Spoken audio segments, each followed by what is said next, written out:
আজকে আমাদের জাতির জীবনে বিরাট বড় একটা ট্র্যাজেডির দিন। এত বড় ট্র্যাজিক ঘটনা, বিয়োগান্ত ঘটনা আমাদের জাতির জীবনে আগে ঘটে নাই।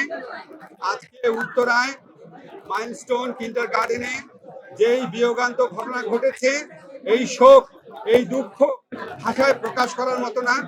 আমাদের গোটা সরকার, বাংলাদেশের মানুষ, ডাক্তার সমাজ সবাই শোকাহত। আপনারা দেখেছেন আমাদের 6 জন উপদেষ্টা আমরা এখানে এসেছি। আমাদের বাকি উপদেষ্টারা মাইলস্টোন স্কুলে গিয়েছেন, সিএমএইচ হসপিটালে গিয়েছেন। আমাদেরকে হসপিটাল অথরিটি ন্যাশনাল থেকে জানিয়েছেন ওনারা চিকিৎসার প্রয়োজনে যত রকম প্রস্তুতি দরকার সকল প্রস্তুতি সম্পন্ন করেছেন। তারপরে যদি প্রয়োজন হয় বিদেশ থেকে চিকিৎসক আনাবেন, যদি প্রয়োজন হয় বিদেশে আমাদের এই শিক্ষার্থীদের যারা বার্ন ইউনিটে আহত অবস্থা আছে নিয়ে যাবেন। আমাদের চিকিৎসা পুনর্বাসনে কোনো রকম কোনো ঘাটতি থাকবে না। কিন্তু কোনো কিছুর বিনিময়েও আমরা আজকে যা হারিয়েছি সেটা শোক পূরণ করার মতো না। আমরা আগামীকাল রাষ্ট্রীয়ভাবে শোক দিবস ঘোষণা করা হয়েছে, পতাকা অর্ধনমিত থাকবে এবং আমাদের প্রধান উপদেষ্টা বারবার ফোন করে খবর নিচ্ছেন যারা আহত অবস্থায় আছেন, যারা সংকটাপন্ন অবস্থায় আছেন, তাদের পাশে আমরা সবাই এসে দাঁড়াবো। তাদের চিকিৎসার জন্য আমরা সমস্ত ব্যবস্থা গ্রহণ করব এবং এই মর্মান্তিক দুর্ঘটনা কেন ঘটলো অবশ্যই আমরা তদন্ত করে দেখব। এই ব্যাপারে প্রয়োজনীয় যা ব্যবস্থা নেওয়া তা নিব। আমরা একটু অবশ্যই আমরা আজকে খুবই দুঃখ নিয়ে আপনাদের সামনে উপস্থিত হয়েছি। এই ঘটনাতে ইতিমধ্যে আপনারা জেনেছেন প্রায় 100 থেকে 150 জনের মতন আসলে অগ্নিদগ্ধ হয়েছেন।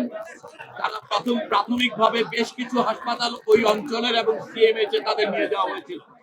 এই 100 জনের মধ্যে এই মুহূর্তে 6টি হাসপাতালে প্রায় 70-এর চাইতে বেশি আহত শিক্ষার্থী প্রধানত ভর্তি আছে। এছাড়া বিভিন্ন হাসপাতালগুলোতে ব্রড ডেড মানে মৃত অবস্থায় আনা হয়েছে, সেরকম সিএমএইচ এর মৃত অবস্থায় আনা হয়েছে 11 জনকে। কুর্মিটোলা জেনারেল হাসপাতালে মৃত অবস্থায় আনা হয়েছিল 2 জনকে। এই বার্ন ইনস্টিটিউটে মৃত অবস্থায় আনা হয়েছে 1 জনকে এবং এছাড়া কুর্মিটোলা ঢাকা মেডিকেল কলেজে নেওয়ার পরে 1 জনের মৃত্যু হয়েছে। সর্বমোট 16 জনের মৃত্যু নিশ্চিত করা হচ্ছে এবং ভর্তি অবস্থায় 70 জনের মতো বিভিন্ন হাসপাতালে চিকিৎসাধীন আছে। এর মধ্যে এই বার্ন ইনস্টিটিউটে এই মুহূর্তে 48 জন ভর্তি অবস্থায় চিকিৎসাধীন আছে, যাদের মধ্যে বেশ এই বিভিন্ন হাসপাতালে চিকিৎসাধীন যারা আছে তাদের মধ্যে বেশ কয়েকজনের অবস্থা বেশ হুমকির মুখে। ইতিমধ্যেই একজন পাইলট যিনি ছিলেন ওই বিমানের, ওনাকে সিএমএইচ এ নেওয়া হয়েছে, সেখানে ওনাকে আইসিইউতে উনি আছেন, ওনার জীবনও সংকটের মুখে। এই অবস্থায় আমাদের বলতে পারি আমরা দেশের এটি একটি অন্যতম রিসেন্ট সময়ের বড় ধরনের দুর্ঘটনা।